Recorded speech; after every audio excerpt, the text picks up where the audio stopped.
Paglukan ko. Ayoko sila masumunod. Isa ito sa pinaka-nakakakilabot na nakunan ng video. Parang nag-levitate o lumutang sa hangin ang isang binata sa Coronadal, South Cotabato noong 2023. Nakapanindig balahibo talaga nung nakita namin na lumulutang. Paglukan ko.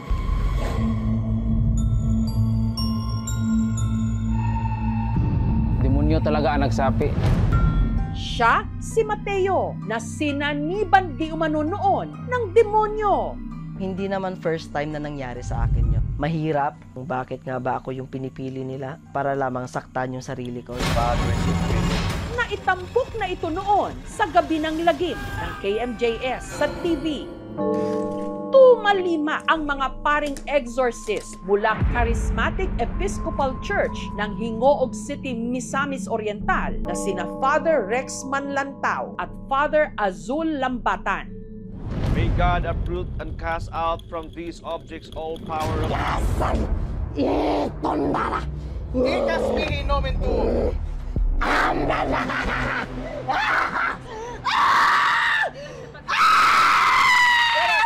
I command you in the holy name of Jesus, go back to your seat. Kayo, baka maano yung ulo niya. Let your mighty hand cast him out of your servant, so he may no longer hold captive this person in the unity of the Holy Spirit, now and forever. Amen. Pero may mas malala pa raw silang nahawakang exorcism case. Ang sinapit ng Nooy Dalagita na itago natin sa pangalang Angel. I was watching Satan fall like lightning that flashes from heaven. Sa kalagitnaan ng kanilang exorcism rites, ang dalaga bigla raw nag-iba ang boses. Because we will dwell with her. The end of the world. Be gone, Satan! Amen. Ang hinarap na ito ni na Father Rex at Father Azul ang pinagbasehan ng pangatlong tampok na istorya sa KMJS Gabi ng Lagim, the movie, ang Sanib. Tampok dito sina Epi Quizon, Martin Del Rosario, Ashley Ortega, Lotlot De Leon, at pagbibidahan ni Jillian Ward. Hindi tayo papatay. Kakampi natin ng Diyos. Silipin natin ang set ng Sanib. So andito tayo sa Baras, sa Rizal, kung saan nag-shooting yung isa sa mga segments ng Gabi ng Lagim, the movie. Ito yung Sanib. Nakakwentuhan ko si Jillian habang nilalagyan siya ng prosthetics. Hello, hello, hello. Hindi ko pa kayo makis, baka dumikit po sa mukha niya. Ikaw ba yan? Opo, ako po Anong ito. ginawa nila sa napakaganda mong mukha? Kaya nga po, hindi ko na po maramdaman yung mukha ko eh. Hindi ko po magalaw. Okay lang sa'yo yung ganito na ginawa nila sa mukha mo. Gusto ko nga po eh, kasi parang yun po talaga yung goal ko. Ginawang horror. Opo, ito na po yan. Kamusta ba pagganap mo? Sa totoo lang po, medyo challenging po talaga siya kasi nakakapagod po siya physically, pati po mentally. Pero na-enjoy ko po siya. Kahit si Jillian mismo natakot ha, Kasi sa kamukha sarili ko niya. talaga siya. Wow! Alin ang totoo dyan? Ako po. Ikaw yan. Ito yung ginawa nilang parang mold mo. Ang pagbuo ng gagamiting prosthetics ni Jillian, inabot ng siyam-siyam. 3 oras bago siya makapag-take. Ganyan kahirap gumawa ng prosthetics. Anong material yung ginamit? Silicone. Ginagamit po natin kung ano ginagamit sa Hollywood. Paano nyo pinaghandaan tong papel na ito? Nagulat na lang ako na ito yung role na physically and mentally draining pala. Kasi ang hirap imagine na yung demon sa harapan mo mismo. Mapatawad ang Diyos sa lahat ng lumalapit sa kanya! Siyempre si Epi, matagal nang established to. We make it a point that we pray even before we start working. Parang may open me gates para... Yeah. Diba? Yeah. Because of the topic. Hinihingi lang kami ng protection. Naalala ko ang Gabi na Lagim. Bata pa lang ako. Inaabangan ko na yun sa TV. Tapos after nun, one last sigaw. Ang Sanib, ang kauna-unahang pelikula na ididirect ng mahusay na TV director na si King Mark Baco. Si King, naging director ko sa Spills dati sa KMJS, no? Oo. Anong nangyari? Napunta ka sa horror. Long story ma, pero kasi nag-drama na rin po ako sa News and Public Affairs. Yan, yun na. Napaka-challenging ma'am, but worth it naman po. Iba yung horror na papakita namin dito. Medyo ma-action kasi may mga levitation na sabay-sabay. Yung nga nakikita ko nga may naka-harness kasi may levitation scenes itong segment. The scarier, the better. Ngunit ang mas nakakatindig balahibo na isipin na ang kwento ng Sanib sa KMJS Gabi ng Lagim the Movie hango sa tunay na karanasan ng dalagita noon sa bayan ng Hingoog sa Misamis Oriental, si Angel. Almost 2 years na nangyayari yun sa buhay ko na napossess po ako at nagpakita yung mga creatures physically and emotionally. Burnout po ako noon at hindi po kaya ng katawan ko na tumayo sa another morning, another possession day na ipina-face ko po. 13 anyos lang daw si Angel nung una di umano siyang sinaniban.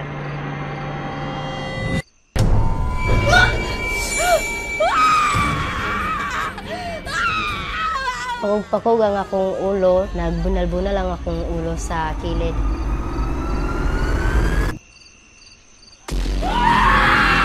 Nangyayari nang lumilipad yung katawan, full body po. Hanggang humingi na ng tulong si Tere sa kanila noong pura paroko na si Father Rex. Yon ang kauna-unahang exorcism rite na ginawa ng pare. Ito na siguro yung time na mamamatay siguro ako kasi hindi naman ako takot, but at the same time wala lang po talaga akong alam. Ang dala ko lang po talaga nung time na yon is yung faith ko sa Panginoon. Because He will dwell with her at the end of the world. Be gone, Satan! Amen. Pero pati si Father Rex parang gusto daw gantihan ng mga kinalaban niyang demonyo.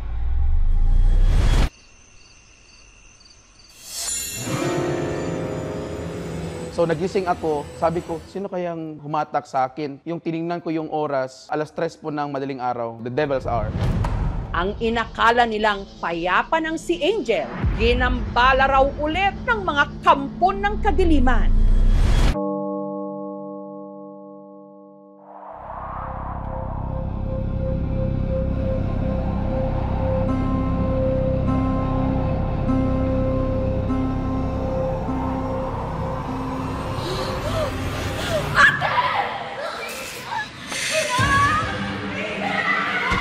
May nakita ako na lalaking grabe kay kaitom. Thy will be done on earth as it is in heaven.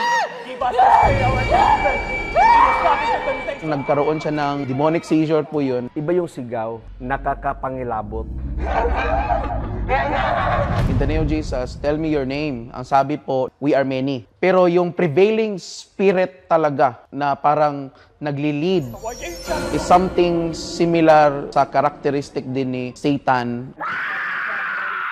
Nagpaulit-ulit pa raw ang pagsanib ng mga demonyo kay Angel sa loob ng ilang araw. Ang pinag-ugatan daw nito ang puot sa puso ni Angel. Na nagsimula raw nung naghiwalay ang kanyang mga magulang.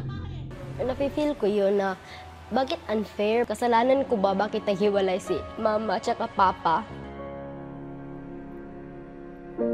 Pero sa kanyang pagpapatawad at tibay ng pananampalataya, nasa mabuting lagay na raw ngayon si Angel. Faith ko po sa Panginoon ay mas lalong lumaki. I continue to active my ministry. Hindi po ako nawala ng pananampalataya po sa Panginoon.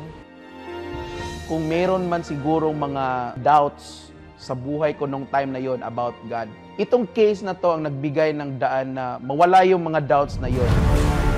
Pero paano nga ba napagtagumpayan ni na Father Rex at Father Azul ang pagtaboy sa mga demonyong sumanib kay Angel. Yan ang sabay-sabay nating pakaabangan sa mga sinihan simula November 26 sa KMJS Gabi ng Lagim, The Movie.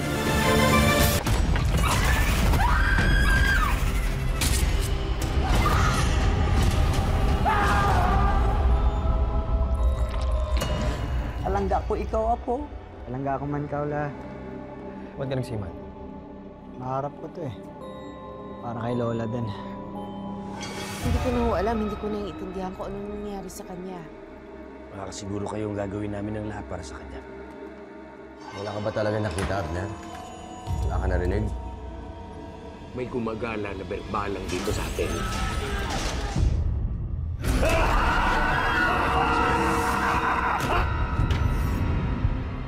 Ang mga nangangambang puso't isip, ginagamit yan ng demonyo para kumapit sa kaluluwa ng tao.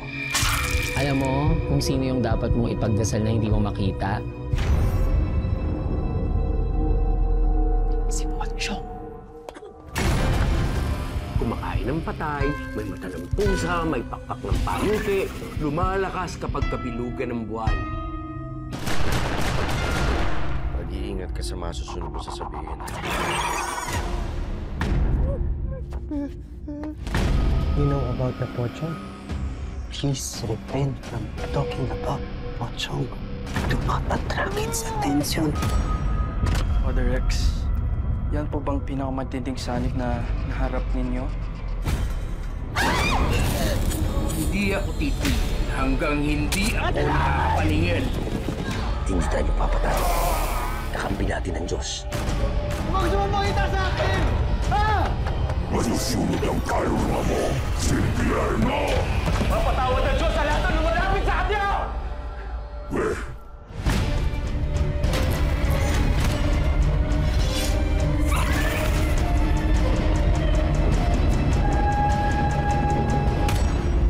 Ito po si Jessica Soho at ito ang Gabi ng Lagim.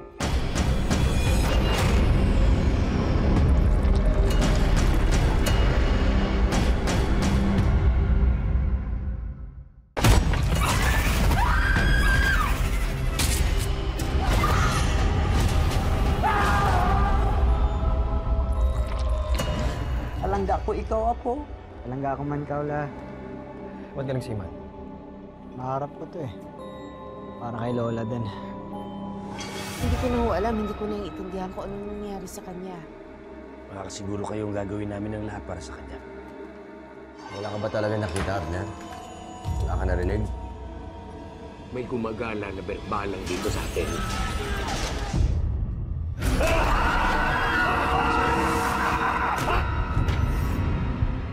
Ang mga nangangambang puso't isip, ginagamit yan ng demonyo para kumapit sa kaluluwa ng tao. Alam mo kung sino yung dapat mong ipagdasal na hindi mo makita? Si Pochong. Kumakain ng patay, may mata ng pusa, may pakpak ng pangke, lumalakas kapag kabilugan ng buwan. Mag-iingat ka sa masusunod mo sasabihin. You know about the Pochong?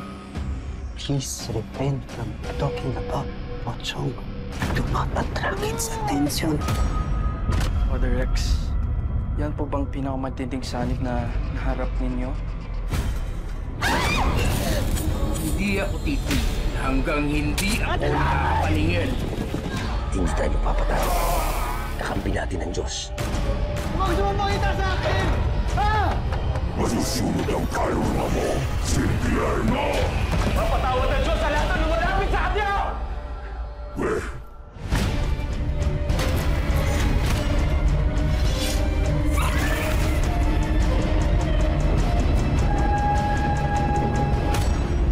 Ito po si Jessica Soho at ito ang Gabi ng Lagim.